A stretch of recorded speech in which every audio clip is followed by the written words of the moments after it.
suis donc Ikram Briel, effectivement, en charge du capital humain dans une compagnie d'assurance. J'ai eu la chance, lors de mon parcours, de travailler aussi bien, alors toujours dans l'humain, toujours dans le capital humain, de travailler aussi bien dans le conseil qu'en entreprise. Et donc, ça donne un petit peu, deux regards différents, un regard des deux côtés sur ces problématiques. Alors, moi, il me semble que, bon, déjà pour moi, les clés de réussite du manager homme sont les mêmes que les clés de réussite, il n'y a pas de différence, hein, homme ou femme.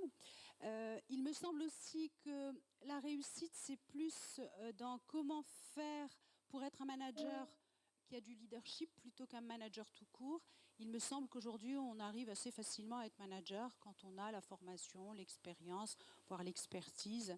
On est manager assez facilement. Par contre, c'est plutôt comment être un leader. Et pour moi, un leader, c'est le manager qui va au-delà de bien atteindre ses objectifs, bien gérer son équipe, bien gérer ses projets. Comment on peut être inspirant, comment on peut justement tirer avec nous d'autres personnes et peut-être d'autres femmes en tant que femmes pour aller de l'avant. Il me semble que effectivement, un des ennemis de la femme dans le leadership, c'est deux choses. C'est d'abord les femmes, effectivement, mais pas que.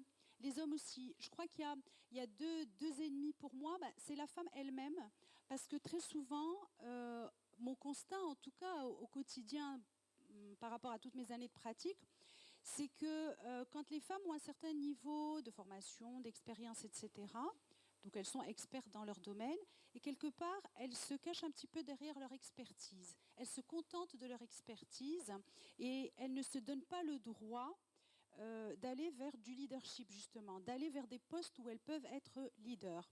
Et ça, c'est un frein qu'elles se mettent elles-mêmes très souvent.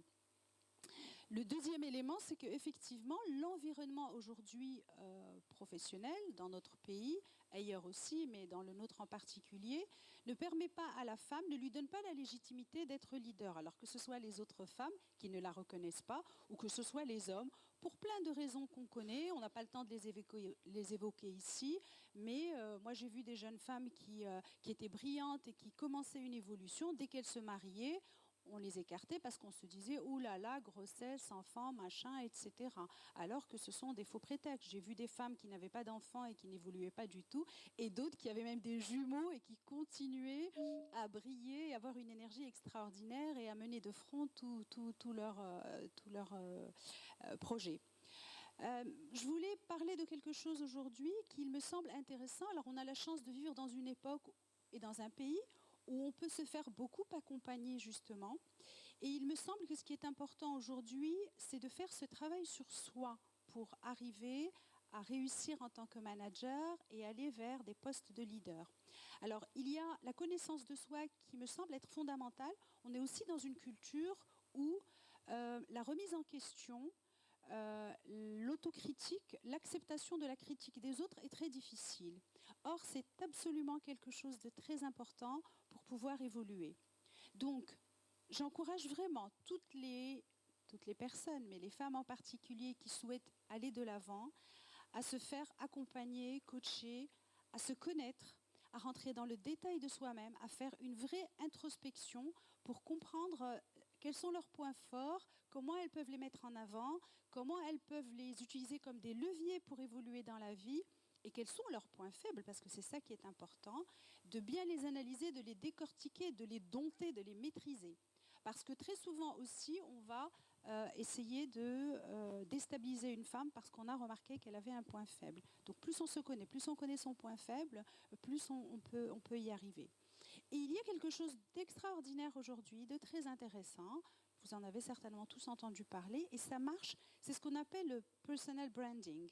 Donc le marketing de soi ou le marketing personnel, qui sont en fait des techniques assez simples et qui partent de l'introspection, de la connaissance de soi, de la définition de ses points forts, de ses points faibles. On se fixe des objectifs et on travaille sur soi. Et en gros, il y a trois champs très intéressants. Donc, se connaître et faire tout ce travail d'introspection. Créer un réseau pour être visible, pour se faire connaître, mais pour se faire reconnaître aussi. Et donc, on cultive ainsi son soi en tant que personne, et ça permet réellement d'évoluer, de se développer. Alors, il y a aujourd'hui aussi, dans d'autres environnements, enfin à notre époque, les réseaux sociaux qui nous permettent de nous faire connaître, mais pas que. Parfois, on me dit oui, mais moi, je ne veux pas être trop visible sur les réseaux sociaux, etc. Donc aujourd'hui, il y a une multitude de réseaux sociaux. Il y a du Facebook, mais il y a aussi du LinkedIn qui est plus professionnel, etc. Et on a aussi la possibilité, dans des grandes villes comme Casablanca, d'écrire, de publier des choses, de créer un blog, d'enseigner dans des écoles de commerce, de participer à des forums ou à des discussions comme celle de ce soir, etc. Et vous voyez que ce sont des choses finalement assez simples, mais ça nous permet de développer ce personal branding, cette marque de soi, et de pouvoir effectivement avoir un petit peu plus de clés de réussite pour le management, surtout pour le leadership et pour le développement de soi. Merci, merci.